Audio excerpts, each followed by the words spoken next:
Mister Kulkarni, आपण थांबलात का? You may proceed. Yes your honour.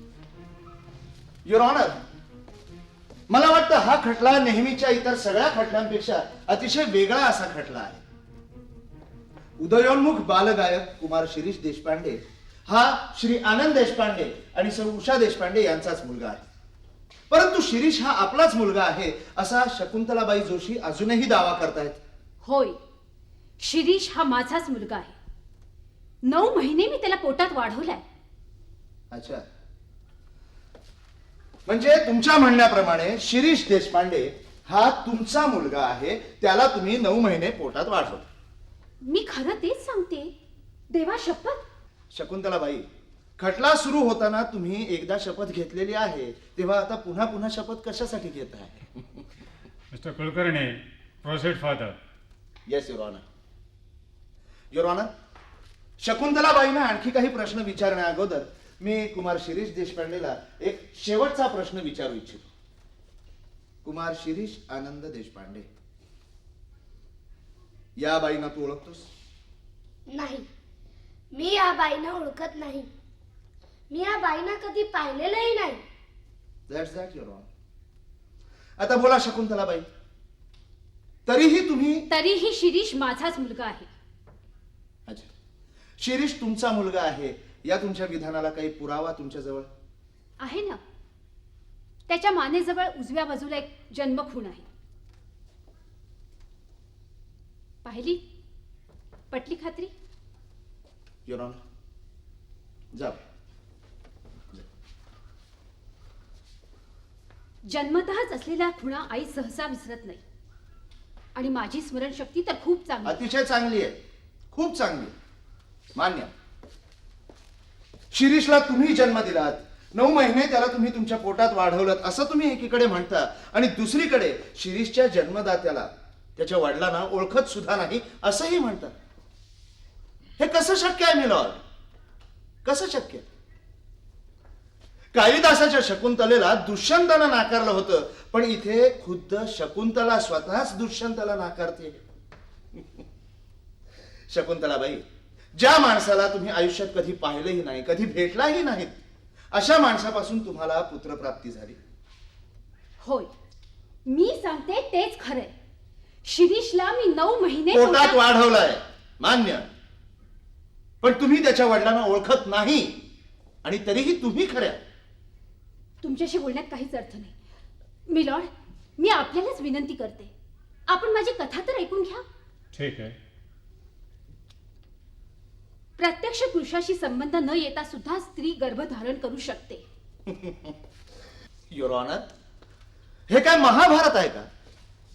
मंत्रानं गर्भधारणा व्हायला शकुंतलाबाई स्वतःला कुंती समजतात की काय? शकुंतलाबाई, तुम्हाला नक्की काय म्हणायचंय?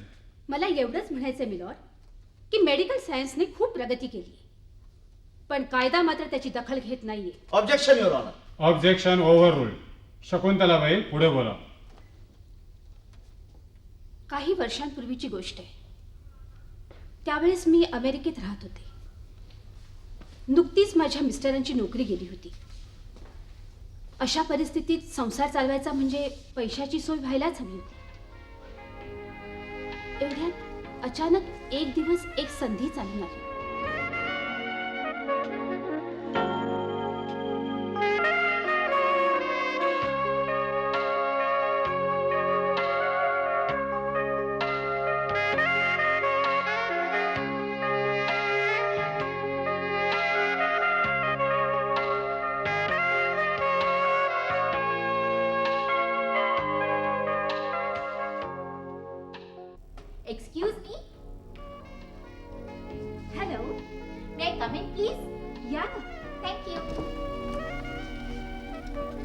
आपण आज शकुंतलाबाई जोशी ना? हो. मी उषा देशपांडे, सुषमाची मैत्रीण. ओह अच्छा. She is very close to me. तिनं काल फोन केला होता ना हो. तुम्हाला? सुषमा माझी खूप जवळची मैत्रीण आहे. शी इज रिअली जीनियस. तिची खूप मदत होते आम्हाला. आणि खरं म्हणजे अमेरिकेत असं कोणीतरी लागतंच ना. हो ना. आता हेच पहा ना, माझ्या मिस्टरांची चांगली नोकरी गेली. इथे अमेरिकेत नोकरी मिळतेही पटकन आणि जातेही पटकन. खरं म्हणजे सुषमा होती म्हणून, नाहीतर आय एम सॉरी. म्हणजे आपली ओळख नसताना देखील मी तुम्हाला माझीच लडकथा ऐकवत बसले. काही हरकत नाही हो. असं कोणाशी तरी बोलण्याखेरीज उपाय तरी कसा निघणार? खरं सांगू, सुषमानं मला सगळं काही सांगितलं, म्हणून तर तुम्हाला भेटायला आले. या ना, बसा. थँक्यू. बसा. बोला. आता हे बघा, तसं तुमचा आर्थिक प्रॉब्लेमही सॉल्व्ह होईल आणि माझंही काम होईल. आपण फक्त आम्हाला सहकार्य करायचं. नाही म्हणजे मी समजले नाही. अहो, तसं वेडवाकडं काही करायला सांगणार नाही. मीही एक घरंदाज स्त्री आहे, श्रीमंत आहे. श्रीमंत असूनही तशी दुःखीच. म्हणजे काय सांगू. पहिल्याच बाळंतपणात खूप रक्त गेल्यामुळे गर्भाशय काढून टाकावं लागलं. सेप्टिकमुळे जखमही झाली. बीज निर्माण करणाऱ्या ग्रंथी पण निकामी झाल्या. मी वाचले हेच नशीब. खरं आता वाटतं उगाच जगले. असं का म्हणता? पैशाची एवढी अडचण असताना सुद्धा मला कधीच असं वाटलं नाही. काय सांगू हो. त्यावेळी झालेला मुलगा लहान होता तेव्हाच एका विचित्र अपघातात. So sorry. एकुलता एकच मुलगा. दुसरा होण्याची शक्यता नाही. प्रचंड मेंटल टेन्शन मध्ये 2 वर्ष गेली. सायकॅट्रिस्टनी दुसरं मूल अडॉप्ट करण्याचा सल्ला दिला, पण मला नाही हो पटला तो सल्ला. तेही बरोबरच आहे. कारण दत्तक म्हणजे हो तसं- ना. म्हणून मी यांना सांगितलं, तुम्ही दुसरं लग्न करा किंवा काहीही करा, but I want your child only. पण असल्या गोष्टीला हे तयार नाहीत. त्यांचं खूप प्रेम दिसतंय तुमच्यावर. नाहीतर एखाद्याने अहो, पण केव्हाच- यात आणखीन 2 वर्ष गेली. एवढ्यात टेस्ट ट्यूब बेबीवरचं एक आर्टिकल वाचलं. स्त्रीबीज आणि शुक्रजंतू यांचं गर्भाशयाबाहेर मिलन घडून त्यांचं गर्भाशयात रोपण केलं आणि एक सुंदर बालक जन्माला आलं. प्रयोग अगदी यशस्वी झाला. मीही वाचल्यात अशा केसेस झाल्याचं. यशस्वी? अगदी. अहो, काही बायका तर म्हणे हे असं करायला म्हणजे गर्भाशय द्यायला सुद्धा तयार असतात. गर्भाशय द्यायला तयार असतात? हो ना. $10-12,000 कॅश मिळाल्यावर का नाही होणार? प्रसूतीनंतर मूल जोडप्याला देऊन टाकायचं म्हणजे माया अफेक्शन काही राहतच नाही. आणि त्यातून पैशाचा प्रॉब्लेम असला मग तुम्ही होता का तयार? कोणबी? प्लीज अहो मला समजून घ्या हो. अहो काहीतरीच काय बोलताय. मी तुम्हाला $20-25,000 देईन. हे बघा प्लीज, काहीतरीच बोलताय. बरं, $50,000 नाही देईन. प्लीज, मला विचार करायला वेळ नाही, द्या. मला एवढी भीक घालाच. अहो हे असं कसं शक्य आहे? पदर पसरते हो तुमच्या पुढे. अहो काहीतरीच बोलताय. शकुंतलाबाई, प्लीज प्लीज मला तुम्ही प्लीज. प्लीज मला विचार नाही, करायला तरी प्लीज वेळ द्या. प्लीज हो म्हणा. नाही नाही मला शक्य एवढं नाही. समजून घ्या हो. अजून पैसे पाहिजे? अहो काहीतरी प्लीज प्लीज पैशासाठी प्लीज प्लीज प्लीज 70,000 दे. नाही. अहो प्लीज प्लीज.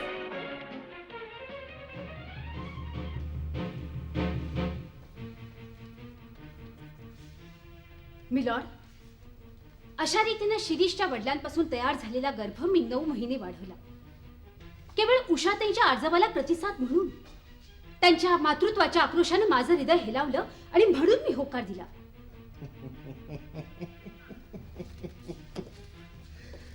शकुंतलाबाई, तुम्ही होकार दिलात तो उषाताईंच्या आक्रोशाला बळी पडून की त्यांच्याकडून मिळणार असलेल्या $25,000 साठी? थोडंसं तसंही, कारण त्यावेळेस आम्हाला पैशाची खूप गरज होती. म्हणजे थोडक्यात सांगायचं झालं तर शिरीषसाठी तुम्ही तुमचं गर्भाशय उषाताईंना 9 महिन्यांकरता भाड्यानं दिलं. भाड्यानं? ही कसली भाषा वापरताय तुम्ही? अहो मी त्याच्या प्रसूती काळात सोसले. वाटल्यास तुम्ही उषाबाईंना विचारू शकता. त्यावेळी मला किती त्रास झाला होता. शकुंतलाबाई, घरमालकाला सुद्धा कॉन्ट्रॅक्ट संपल्यानंतर भाडेकरूला घराबाहेर काढताना असाच त्रास होतो. अशाच वेदना कळा सोसाव्या लागतात. This is too much. तुमच्याशी काहीही बोललं तरी तुम्ही वाकडाच अर्थ काढणार. I am sorry to say milord, पण कुत्र्याची शेपूट वाकडी निघाली. कुत्र्याची शेपूट युअर ऑनर. हा शकुंतलाबाई, जरा स्वतःला आवरा. Continue mister Kulkarni. येस. हा तर शकुंतलाबाई, तुमच्या या भाडेकरूला बाहेर काढल्यानंतर तुम्ही त्याला किती वेळा अंगावर पाजलं? अंगावर पाजलं. हा. प्रसूतीनंतर उषाबाई लगेचच त्याला आपल्या घरी घेऊन गेल्या आणि मला माझ्या घरी पाठवून दिलं. म्हणजे एकदाही नाही, बरोबर? एकदाही नाही युअर ऑनर. आणि तरीही तुम्ही शिरीषला आपलाच मुलगा म्हणता. एकदा नाही, हजारदाही मी तेच सांगेन. अच्छा, ठीक आहे. प्रसूतीनंतर तुम्ही त्याची आपला मुलगा म्हणून कधीतरी चौकशी केली? तसा थोडाफार प्रयत्न केला, पण विशेष असा नाही, बरोबर युअर ऑनर? विशेष असा प्रयत्न केला नाही. आणि मग एक दिवस अचानकपणे तुम्हाला पेपरमध्ये शिरीषचा उषाताईंबरोबरचा फोटो पाहण्यात आला. त्याचबरोबर तो बालगायक म्हणून नाव आणि पैसाही कमावतोय हेही तुमच्या लक्षात आलं.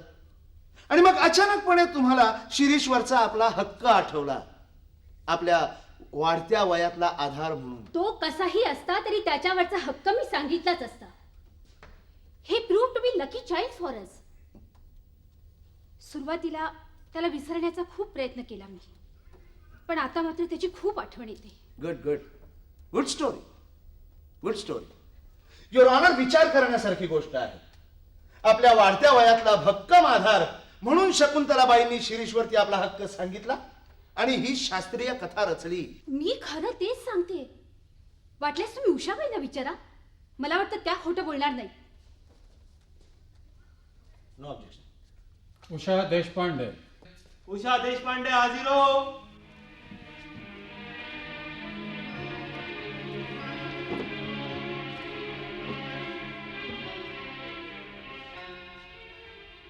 देवा शपथ खरं सांगेल, खोटं सांगणार नाही.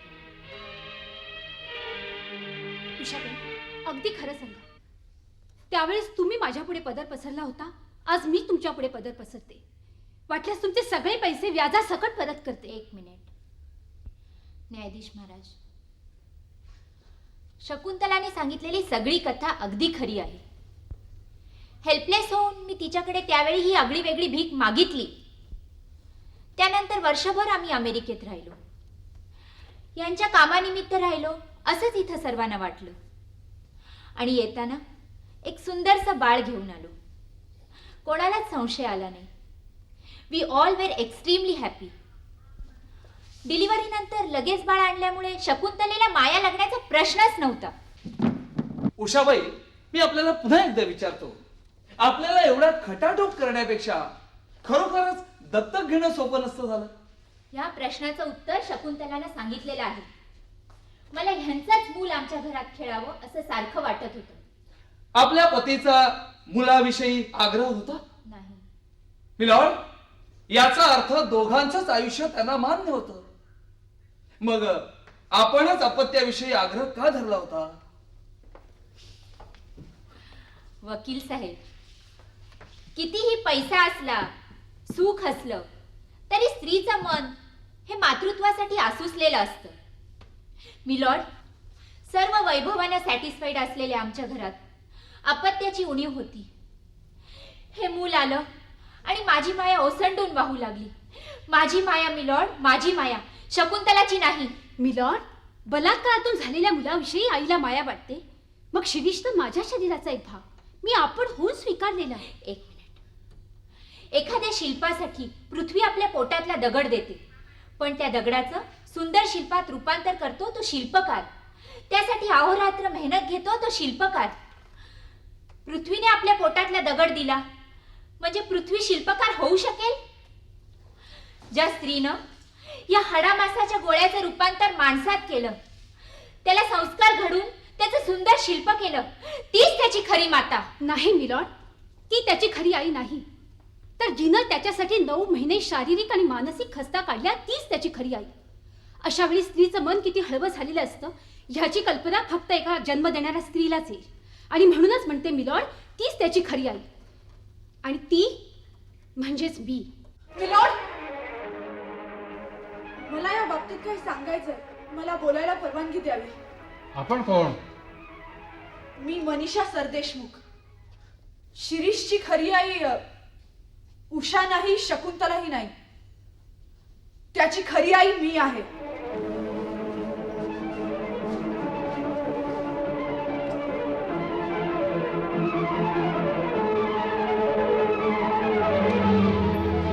The court is adjourned for today.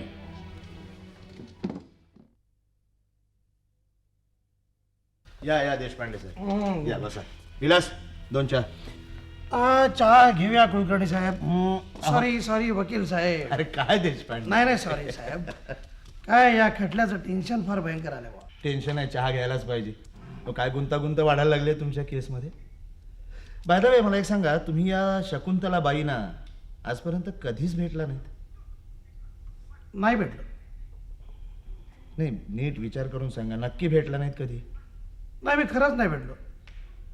आणि नाही भेटलो म्हणजे मला तशी आवश्यकताही वाटली नाही. आणि मला एक सांगा साहेब, की एकदा जागा मिळवून दिल्यानंतर एजंट कधी भाडेकरूला भेटतो? देशपांडे साहेब, मगाशी मी केस चालू असताना बोललो, त्याचीच उदाहरणं तुम्ही मला द्यायला लागला.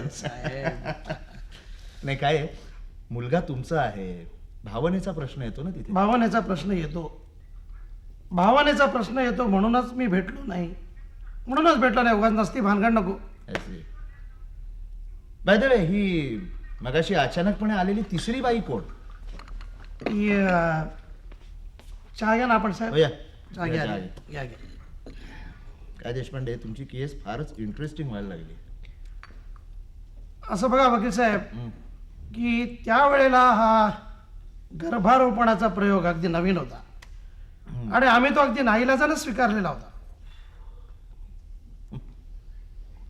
काय परिस्थिती आली आहे बघा, कशा प्रकारच्या केसेस लढायला लागतात आपण. माणसाच्या आयुष्याप्रमाणे हल्ली केसेस सुद्धा कॉम्प्लिकेटेड व्हायला लागल्या आहेत. कॉम्प्लिकेटेड.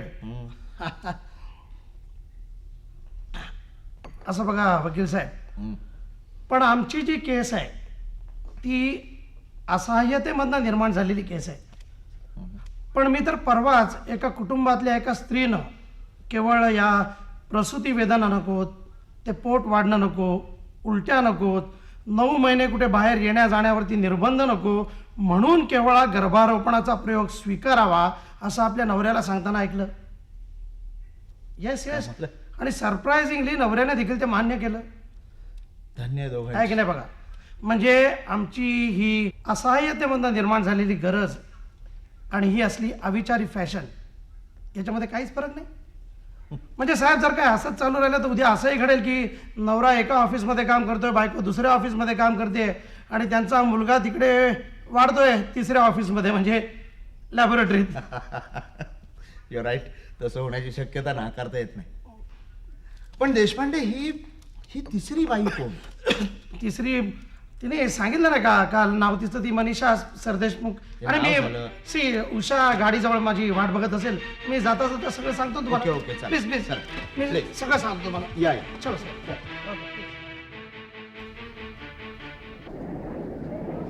युअर ऑनर, मला बोलायला दिलं त्याबद्दल धन्यवाद. या खटल्यातील सर्वात महत्वाची साक्षीदार मीच आहे, कारण शिरीषची खरी आई पण मी आहे. अहो मनीषाबाई, आपण वारंवार कोर्टाला हेच सांगत आलायत. जरा स्पष्टपणे बोलाल तर बरं होईल. मी उषाची धाकटी बहीण अमेरिकेत असते. ताईच्या खटल्यासाठी म्हणून मुद्दाम इथं आले. ओ आय सी. म्हणजे तुम्ही सुद्धा एखादी शास्त्रीय कथा रचलेली असणार नाही का? कथा शास्त्रीयच आहे, पण अगदी खरी घडलेली आहे. कायदेशीर मान्यता मिळेपर्यंत ती कथा रचलेलीच. सांगा आपली ती घडलेली कथा. मुलगा अपघातात गेल्यानंतर ताई खूपच अपसेट झाली होती. मी तिच्यासाठी काहीही करायला तयार होते, तेवढ्यातच माझ्या मिस्टरांना अमेरिकेत नोकरी लागली आणि आम्ही तिथेच सेटल व्हायचं ठरवलं. मग मन रमण्यासाठी आनंदना आणि ताईला पण तिथेच बोलवून घेतलं. नक्की तेवढ्यासाठीच? अहो ताई मनोरुग्णच झाली होती. आनंदचं मूल त्या घरात खेळणं हाच ताईच्या आजारपणावर एकमेव उपाय आहे याची मला खात्री होती. पण त्यातही अडचण होतीच. आणि बोला बोला, कसली अडचण? माझी 2 सिझेरियनची ऑपरेशन्स झाले आणि तिसरं मूल नको म्हणून तेही ऑपरेशन करून घेतलं डॉक्टरांच्या सांगण्यावरून. मिलॉर्ड, आणि तरी या म्हणतात की शिरीष यांचाच मुलगा आहे. बाई तुमची कमाल आहे. कमाल माझी नाहीये, कमाल मेडिकल सायन्सची आहे. मेडिकल सायन्सची? ती कशी? गर्भधारणेसाठी माझं बीज घ्यायचं असं ठरलं आणि तो गर्भ शकुंतलाबाईने वाढवायचा असं ठरलं. माझी याला तयारी होती. अच्छा, म्हणजे बीज दिलं म्हणून तो तुमचा मुलगा. वाह! का नाही? गर्भाशय दिला म्हणून जर शकुंतलाबाई त्या मुलावर आपला हक्क सांगू शकतात तर मी का नाही? पण मी तो हक्क मागत नाहीये. तो हक्क मागत नाहीये कारण खऱ्या अर्थानं उषाताईच शिरीषची आई आहे. तिनेच त्याचं संगोपन केलंय, त्याला घडवलंय, त्याच्यासाठी खस्ता खाल्ल्यात. हा, ही अगदी खरी घडलेली गोष्ट आहे. तुम्ही हवे तर केस पेपर्स बघू शकता. संततीसाठी ताईला बाहेरच्या कुणाचंही बीज नको होतं. संततीच्या बाबतीत असल्या सगळ्या गोष्टींचा विचार करावा लागतोच. पण ही गोष्ट मात्र आम्ही आजपर्यंत आमच्यातच ठेवली होती. Diwan, no more. Yes mister Kulkarni. Yes your honour. Your honour, मला वाटतं हा खटला आपल्या सगळ्यांनाच अतिशय गोंधळात टाकणारा असा खटला आहे. तसंच समाजाच्या दृष्टीने आणि संस्कारांच्या दृष्टीने अतिशय महत्वाचा असा खटला आहे. त्यामुळे अशा वेळेस जय किंवा पराजय याचा विचार न करता कायद्याचे एक सेवक म्हणून आपली मतं न्यायदेवतेसमोर मांडणं हे प्रत्येक प्रामाणिक वकिलाचं कर्तव्य आहे. हा, आता या खटल्यापुरतं बोलायचं झालं तर शिरीषचं संगोपन करणारी माझी आशील सौ उषा देशपांडे हीच शिरीषची खरी आई आहे. शकुंतलाबाई आणि मनीषाबाई या दोघींनी खऱ्या अर्थानं कोकिळा व्रत घेतलं. आपलं मूल दुसऱ्या घरात वाढवलं. युअर ऑनर, या खटल्याचं स्वरूप केवळ या तिघींपुरतंच मर्यादित नाही, तर या प्रयोगाचे परिणाम फार दूरगामी असे होणारे आहेत. म्हणजे उद्या कुणीही अशा तऱ्हेनं जोडीदाराशिवाय संतती निर्माण करू शकेल. जोडीदाराशिवाय युअर ऑनर लग्नाची गरज उरणार नाही, नवऱ्याचीही गरज उरणार नाही. आपल्याला आवडलेल्या पुरुषाचं फक्त वर्णन द्यायचं, उंच, गोरा, निळ्या डोळ्यांचा वगैरे वगैरे वगैरे. लगेचच स्पर्म बँकेमधून त्याचे शुक्रजंतू मिळतील. आपण फक्त त्याचे पैसे द्यायचे बस. असहाय्यतेपोटी गरज म्हणून केल्या जाणाऱ्या गोष्टी उद्या फॅशन म्हणून केल्या जाऊ लागल्या तर आपल्या समाजाचं भवितव्य खरोखरच फार कठीण आहे. युअर ऑनर, पुरुषांचं वर्चस्व नको म्हणून कदाचित स्त्रिया भविष्यात हे आगळं वेगळं कोकिळा व्रत घेतील आणि हा कोकिळेचा वृक्ष फोफावेल. कोकिळेचा वृक्ष. युअर ऑनर, या कोकिळ वृक्षाची फळं संपूर्ण मानवजातीला भोगावी लागतील आणि आपण सगळ्यांनी हे टाळायला हवं.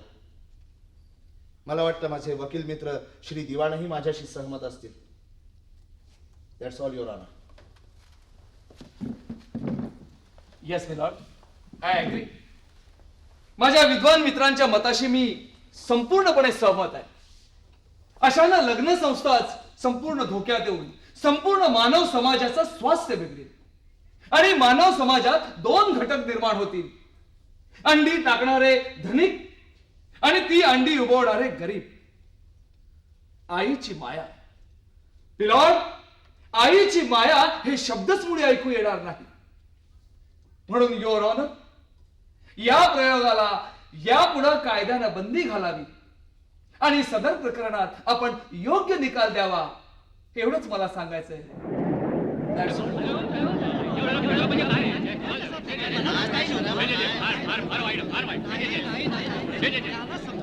दोन्ही बाजूच्या वकिलांकडून एका उदत्त हेतूनं एकमेकांना पूरक मतं मांडली जाणारा हा बहुतेक पहिलाच खटला असावा. श्री कुलकर्णी आणि श्री दिवाण म्हणतात त्याप्रमाणे या खटल्याचं स्वरूप फार वेगळं, दूरगामी आणि व्यापक असं आहे. जसजसा काळ बदलेल तसा माणूस बदलेल, त्याप्रमाणे माणसाची मतही बदलतील. शास्त्रीय प्रगती जशी होत जाईल तसं माणसाचं सुख वाढेल, पण त्याचबरोबर त्याच्यासमोर येणाऱ्या निरनिराळ्या अडचणीही वाढतील. फक्त वैयक्तिक प्रगतीवर लक्ष केंद्रित करणाऱ्या करिअर ओरिएंटेड स्त्रिया या प्रकारे मुलं होऊ देतील, पण ज्यांना गर्भधारणेलाही वेळ नाही त्या बालसंगोपन काय करणार? अशा रीतीनं निर्माण होणाऱ्या नव्या पिढीचा मानसिक गोंधळ होईल आणि आई कुणा म्हणून मी असा प्रश्न पडेल त्यांच्यासमोर. शास्त्रज्ञांनी नवीन नवीन प्रयोग करताना बहुजन सुखाय बहुजन हिताय अशी वृत्ती ठेवावी. अशा प्रयोगांवर कायद्यानं बंदी घालावी ही श्री दिवान यांची सूचना कोर्टाला मान्य होण्यासारखी नाही. गर्भजल परीक्षेवर कायद्यानं बंदी आणली, परिणाम जास्त पैसे घेऊन छुप्या रीतीने ती सुरूच आहे. त्यामुळे शास्त्राची प्रगती अशी रोखण्यापेक्षा तिचा वापर नियंत्रित करणं हे अधिक संयुक्तिक आहे. डॉक्टरांनी सदसद विवेक बुद्धी वापरावी. कोणत्याही दबावाला अथवा प्रलोभनाला बळी न पडता फक्त आवश्यक असेल तिथेच आणि फक्त तिथेच निपुत्रिक जोडप्यांसाठी या पद्धतीचा अवलंब करावा, म्हणजे त्यांच्या घरात चैतन्य निर्माण होईल. कोणाच्या सोयीसाठी अथवा चैनीसाठी याचा वापर करू नये. बालसंगोपन हे अतिशय महत्वाचं आहे. एका बालकाचं सुसंस्कृत मनुष्यामध्ये रूपांतर करण्याचं फार मोठं अवघड कार्य बालसंगोपन करणारी माता करते. त्यासाठी तिला कठोर परिश्रम पडतात, काही गोष्टींचा त्यागही करावा लागतो. त्यापुढे या प्रसूतीच्या काळात काहीच नाही. आणि म्हणून जन्मदाती असूनही शकुंतलाबाई जोशी यांचा हक्क मी फेटाळून लावतो.